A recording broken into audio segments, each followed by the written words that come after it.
For the reasons that you've heard today, the Foundation has promoted this idea of moving away from an adversarial litigation-based system to an administrative system for over a decade.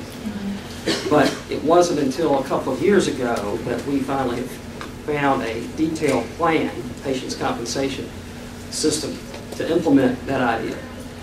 The system is clearly broken. You know, some will tell you that our system is designed to incentivize doctors to provide better care, but care is not getting better. You are statistically just as likely to be injured by negligence today as you were 40 years ago. Some will tell you that the system is set up to protect victims by giving everyone a right to trial by jury. But in reality, a majority of those injured does not get a trial, does not get a jury, and 97% of those victims of negligence don't get any compensation. Zero. The system is broken. What we really have is jackpot justice for some and not justice for all.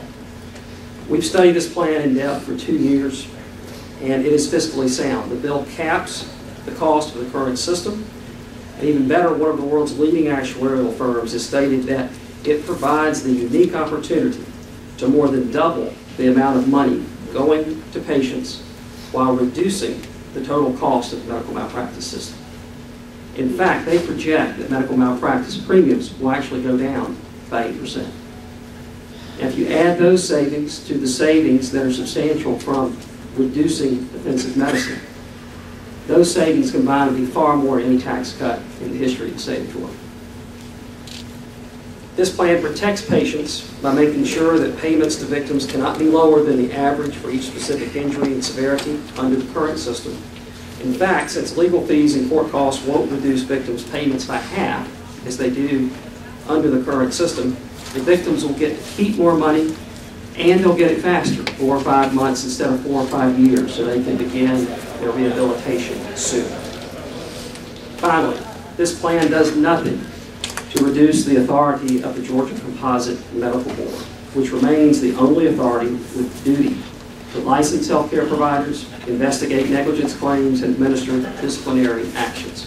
In fact, we believe PCS will make the medical board more efficient, since it will be scrutinizing 20 times the number of claims that the medical board is investigating today. PCS will have a duty to report providers to the medical board who are a danger to the public.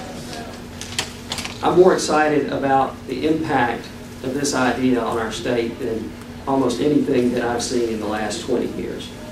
We have a great opportunity to be a leader, and we have an opportunity to do the right thing.